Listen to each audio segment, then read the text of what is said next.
The Bremen Town Musicians. Brothers Grimm. A certain man had a donkey, which had carried the sacks of corn to the mill tirelessly for many long years. But his strength was going, and he was growing more and more unfit for work. Then his master began to consider doing away with him. But the donkey, seeing that trouble was in the air, ran away and set out on the road to Bremen. There, he thought, I can surely join the town band. When he'd walked some distance, he found a hound lying on the road, gasping like one who'd run till he was tired. "Why are you gasping so, you big fellow?" asked the donkey. "Well," replied the hound, "as I'm old and daily grow weaker and no longer can hunt, my master wanted to kill me, so I took to flight. But now, how am I to earn my bread?"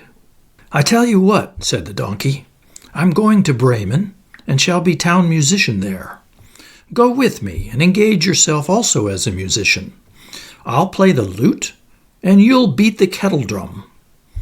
The hound agreed, and on they went. Before long they came to a cat, sitting on the path, with a face like 3 rainy days. "Now then, old Whiskers, what's going askew with you?" asked the donkey. "Who can be merry when his neck is in danger?" answered the cat.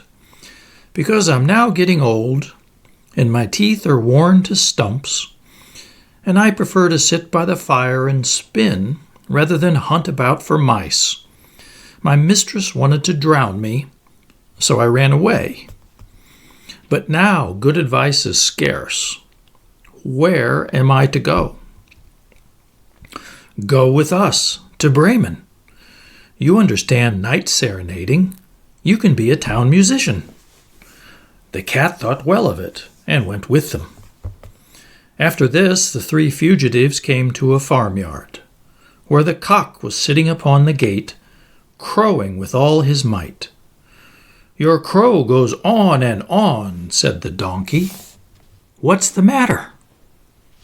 "I've been foretelling fine weather, because it's the day on which Our Lady washes the Christ child's little shirts and wants to dry them," said the cock.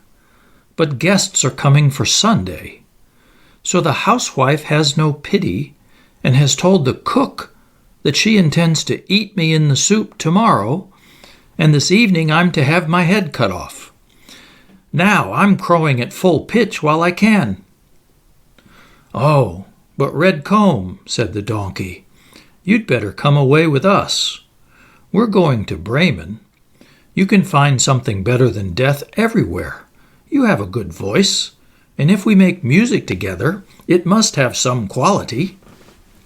The cock agreed to this plan, and all 4 went on together. They could not, however, reach the city of Bremen in one day, and in the evening they came to a forest where they meant to pass the night. The donkey and the hound laid themselves down under a large tree, the cat settled itself in the branches, and the cock flew right to the top where he was most safe. Before he went to sleep, he looked round on all 4 sides and thought he saw in the distance a little spark burning. So he called out to his companions that there must be a house not far off, for he saw a light. The donkey said, "If so, we'd better get up and go on, for the shelter here is bad." The hound thought that a few bones with some meat on them would do him good too. So they made their way to the place where the light was, and soon saw it shine brighter and grow bigger, until they came to a well-lighted robber's house. The donkey, as the biggest, went to the window and looked in. "What do you see, my gray horse?" asked the cock. "What do I see?" answered the donkey. "A table covered with good things to eat and drink, and robbers sitting at it enjoying themselves." "That would be the sort of thing for us," said the cock. Yes, how I wish we were there," said the donkey. Then the animals took counsel together, how they should manage to drive away the robbers, and at last they thought of a plan. The donkey was to place himself with his 4 feet upon the window ledge, The hound was to jump on the donkey's back. The cat was to climb upon the dog. And lastly, the cock was to fly up and perch upon the head of the cat. When this was done, at a given signal, they began to perform their music together. The donkey brayed, the hound barked, the cat mewed, and the cock crowed. Then they burst through the window of the room so that the glass shattered. At this horrible din, the robbers sprang up, thinking that a ghost had come in, and fled in a great fright out into the forest. The four companions now sat down at the table, well content with what was left, and ate as if they were going to fast for a month. As soon as the four minstrels had done, they put out the light, and each sought for himself a sleeping place according to his nature and to what suited him.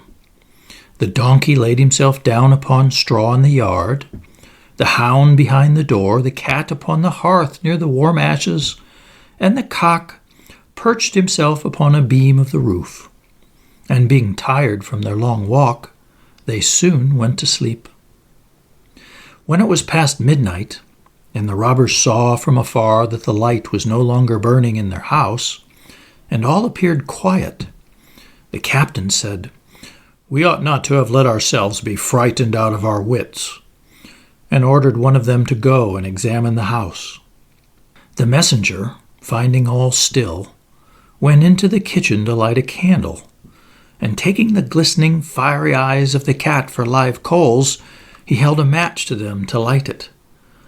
But the cat didn't think it was funny and flew in his face, spitting and scratching. He was dreadfully frightened and ran to the back door, but the dog who lay there sprang up and bit his leg, and as he ran across the yard by the straw heap, the donkey gave him a smart kick with its hind foot. The cock, too, who had been awakened by the noise and had become lively, cried down from the beam, "Cock-a-doodle-doo!"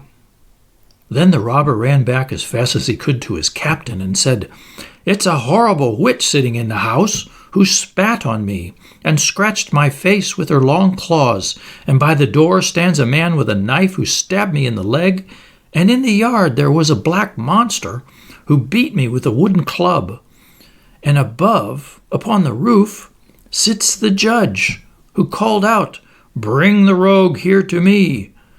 So I got away as well as I could." After this, the robbers didn't trust themselves in the house again, but it suited the four musicians of Bremen so well that they didn't care to leave it any more. And the mouth of the man who last told this story is still warm.